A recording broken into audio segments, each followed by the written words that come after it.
Hi guys! Another day, another vlog na naman yung ganap ko today. At syempre guys, magluluto na naman ako ng tanghalian, pero bago yan, dito muna ako sa bakuran kasi ang dami-dami po talagang gawain. Dahil nga naka-schedule ko talaga, sabi ko ay bibigyan ko ng time dito na tatanggalin yung mga damo-damo dyan. May round kasi yan, every prutas na ay meron siyang round guys. Yung na yun, mga damo na yan ay sinunod ko lang yan sa mga ni Biana noon. So ngayon kasi syempre ako na talaga yung nag-aano dyan, yung ako naman, kaya ko naman talaga yung pagbubunot ng damo. Kapag libre ako, ay pupunta ako dito, lilinisan ko yung mga prutasan na yan at yung mga tanim ni Bianan. Kasi syempre ako naman talaga ang nakatuka dito. Kasi una guys, no?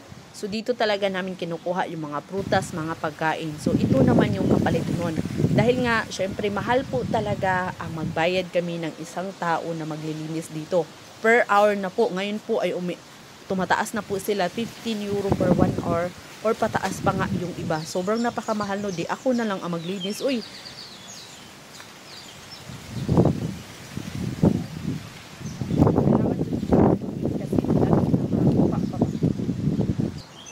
ito talaga sa bakuran, hindi pwedeng si Bianan ang mag-ano kasi may edad na talaga siya. Nandito naman siya guys, lagi araw-araw talaga, umaga at saka hapon kasi chine-check niya, nagpuputol siya ng mga bulaklak. So ako naman dito din kasi syempre ako naman yung malakas pa talaga ang pangatawan, no, 'di ba? Kayang-kaya ko naman talaga 'to.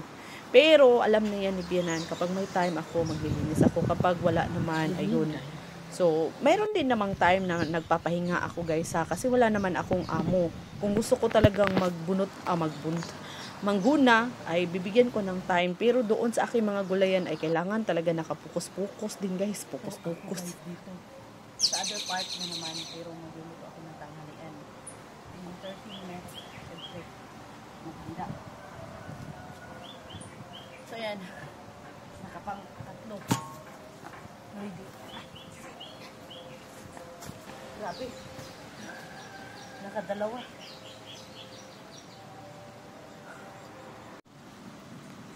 So, ayan. So, legit talaga itong mga sili ko. Uy! Super kaayo. Ayan guys, yung mga sili ko nandun. Marami na naman mga hinog ng iba ng mga basher ko na ginawa akong alila dito. Hindi. Sino ba ang maglilinis? Yung matanda o ako yung bata? O, diba?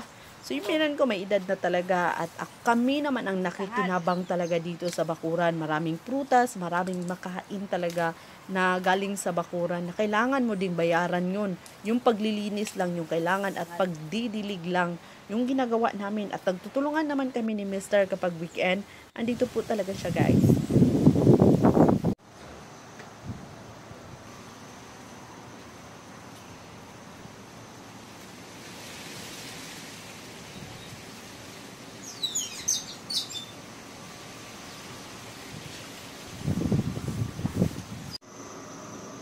Dahil nga tapos na ako sa paglinis doon pangguna, no? So napag-isipan ko na mag-chicken na lang ako, chicken with Sprite.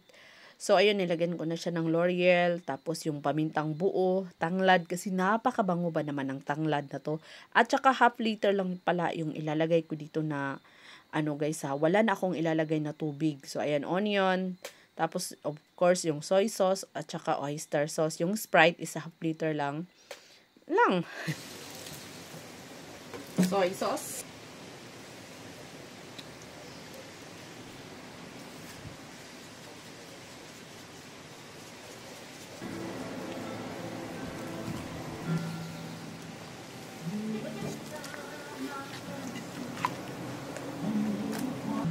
Dito pala guys ay transfer ko siya sa isang malaking kawali para mas madali yung baliktad ko sa manok. Kasi babaliktarin ko siya para talaga makuha niya yung kulay. Kasi wala na akong ilalagay dyan na tubig.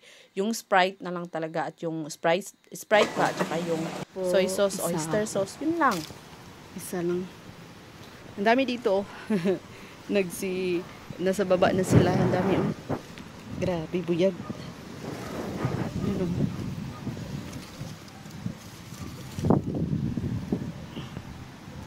Ayun, kukuha ako, nag-ikot-ikot pa ako.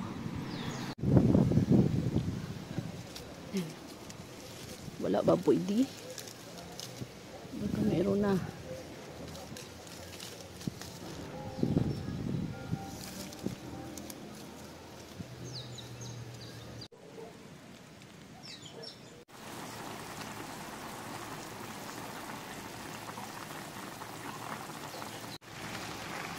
Ayan, paluto na siya, guys. Kailangan kasi baliktarin. Luto na talaga siya. Pero, kailangan siyang baliktarin. So, yun guys. Kailangan ko siyang baliktarin ha, para magpantay ang kulay.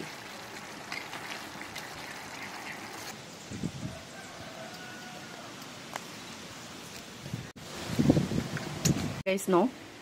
Ayan yung sabaw. Ay, ang rice.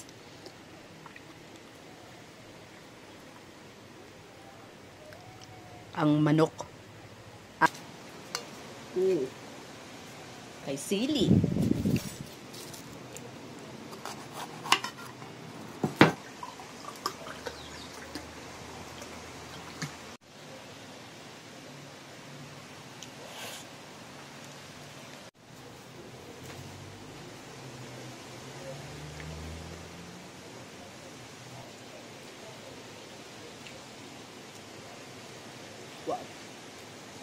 Nga unta.